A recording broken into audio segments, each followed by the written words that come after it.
l'organisation commence à peser lourd. Pour limiter les pertes de salaire, les syndicats ont mis en place des cagnottes. Et près de 3 semaines après le début du conflit, les dons affluent sur Internet, parfois même en dehors du cadre syndical.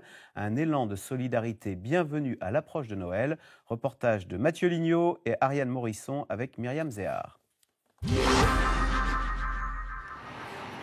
Il fait partie des irréductibles, en grève depuis le début du mouvement. Il est de chaque action, de chaque manifestation. Allez, venez, on va se mettre un peu plus loin là. Il est où là? Depuis le 5 décembre, Olivier Thériault, conducteur de bus à la RATP, donne de son temps et de son argent. Pour l'instant, j'estime avoir perdu à peu près 1200, 1300 euros à ce jour, sauf que mon salaire n'est pas encore tombé, donc je suis sur le salaire du mois dernier. Après, pour l'instant, je mange, il n'y a pas de souci. Puis surtout, on mange avec le soutien des non-grévistes qui nous aident. Parce que parmi les non-grévistes, il y a beaucoup de jeunes qui ne peuvent pas se permettre de faire grève puisqu'ils ne sont pas commissionnés. Mais par contre, ils nous donnent une aide financière. Donc on mange tous au dépôt. On utilise cet argent de solidarité que nous donnent les collègues. Des caisses de grève ouvertes à tous pour soutenir les salariés qui ont déjà perdu une partie de leur paye. Une manière de mesurer le soutien populaire. Pour nous, c'est notre vrai baromètre de ce que pensent les citoyens, quoi. Et on voit que ça monte très très vite. Donc en effet, c'est plus parlant qu'un sondage, quoi. Voilà. Le mouvement pourrait aller jusqu'au 9 janvier. Alors l'argent, c'est le nerf de la guerre, ce qui permet de rester motivé. La seule chose qu'on a à attendre en fait de notre ami du gouvernement, au-delà du fait qu'il faut qu'il dégage, c'est le retrait de cette réforme-là. C'est ni amendable, ni négociable. À Versailles, ces salariés en lutte reçoivent ce jour-là le fruit de la solidarité de nombreux donateurs qui soutiennent la grève. Un chèque de 40 000 € fait par la CGT Infocom aux grévistes de tout secteur, syndiqués ou non. Les salariés répondent résistance.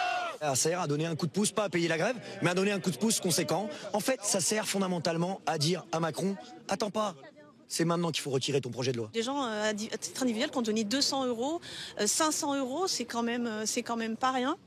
Des anonymes qui donnent dans les manifestations, en ligne ou par voie postale. De l'argent qui tombe dans les cagnottes des différents syndicats. La CFDT aurait dans ses caisses près de 130 millions d'euros.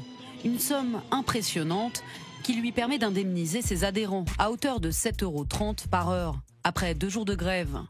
Chez FO, c'est moins, 12 € par jour, après 3 jours non travaillés. Pour la CGT, il n'y a pas de conditions précises. Cela dépend du vote des différentes AG. Une solidarité également encouragée par 50 artistes. Sur ce blog de Mediapart, Yvan Le Bolloc, Vikash Dorasso ou encore Corinne Maziero ou Jean-Marie Bigard en appellent à la générosité des Français. Et l'élan de solidarité prend parfois une forme plus inattendue. Sur Internet, une autre communauté s'organise pour soutenir les grévistes.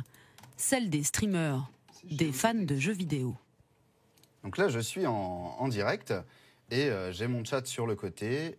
Je diffuse donc avec un logiciel et ça arrive directement sur ma chaîne. Donc ça, c'est exactement ce que les personnes de l'autre côté de l'écran voient chez eux. Depuis le 5 décembre, Julien, 27 ans, a lancé avec une cinquantaine d'autres une cagnotte sur la plateforme de streaming Twitch, où plusieurs vidéos de son collectif proposent d'échanger sur la réforme des retraites. Paluche Panda qui vient de donner 30 € et un illustre inconnu qui a donné tout à l'heure 3 €, mais peut-être qu'il a déjà été remercié, lui, dans le stream d'avant. Merci beaucoup. À chaque fois qu'une personne faisait un don, il y avait une alerte qui arrivait sur l'écran et la cagnotte en bas qui se remplissait. Au total, plus de 105 000 € ont été collectés depuis le début de la grève. Une partie a déjà été remise à la CGT Infocom. On savait qu'on allait, d'une certaine manière, marquer le coup, parce que c'est quelque chose qui s'était jamais vu. Mais on ne s'attendait vraiment pas à un engouement tel. On a eu quand même beaucoup de monde, constamment, même la nuit, qui était là, qui faisait des dons. On a eu des gros dons aussi. Le collectif prend quelques jours de congé pour les fêtes. Mais la cagnotte, elle, reste ouverte.